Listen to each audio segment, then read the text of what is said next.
I find that enrichment is one of the most overlooked things that we can do for each of our individual animals to improve their quality of life, but also sneakily improve their relationship with each other, because if you do enrichment well, you can completely change the stress level of the individual animal, which, if you're less stressed, you're less cranky at the other housemates that you might not be such fans of. Today, we're first going to go over some general concepts about enrichment, and then we're going to go into more detail about how we can provide optimized enrichment opportunities for the members of both of the species that you have under your roof.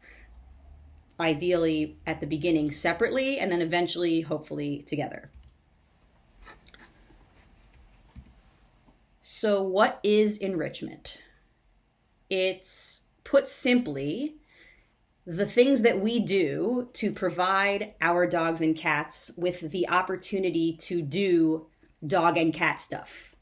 We are trying to get them to have opportunities to fulfill their behavioral and physical needs.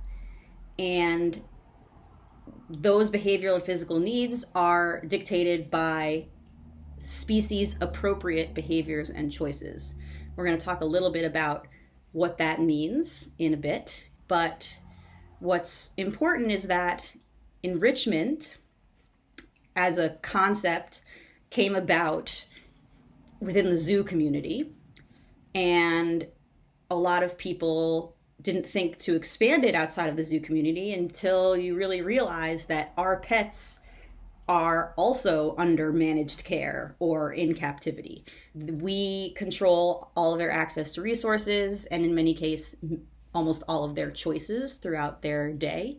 And so providing them with enrichment is extremely important for their own behavioral and psychological needs.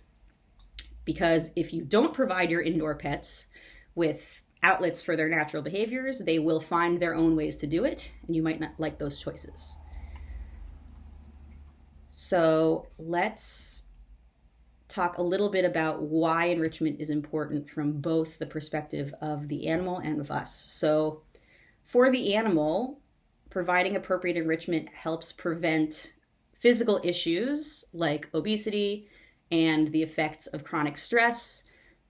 They also help to prevent stereotypical behaviors, which could look like pacing, self-harm, over-grooming, general exacerbation of repetitive doing a certain behavior in a very repetitive way, and that in turn increases that animal's stress. Important for us is that enrichment helps to prevent aggression. If you are overly stressed and unable to do the things you want to do, you will be cranky. And we want to make sure that our animals are as non-cranky as possible.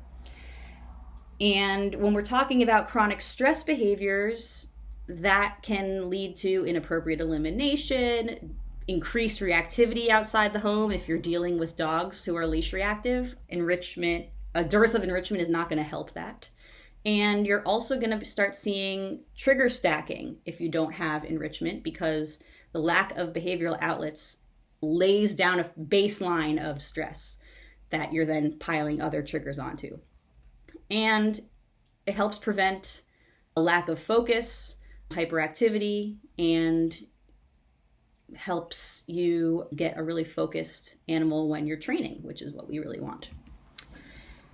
And it helps, when we do it correctly, enrichment promotes species-typical behaviors, so what the animal might do out in the wild.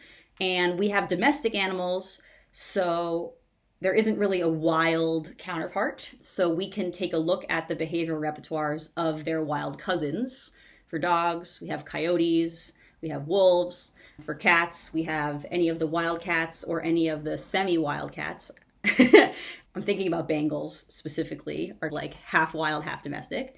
But we also need to consider the effects of domestication on their behavioral repertoire. So sometimes people look for enrichment, like inspiration, when they look at feral dog colonies or stray cats. And in addition to trying to figure out what the species typical behaviors are, we also want to look at each individual animal to see what they prefer and what their behavioral tendencies are.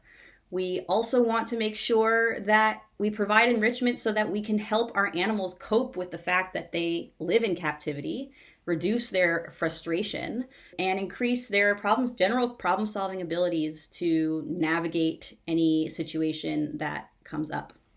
If they have a small behavioral repertoire, they don't have as many coping mechanisms to be able to handle new things.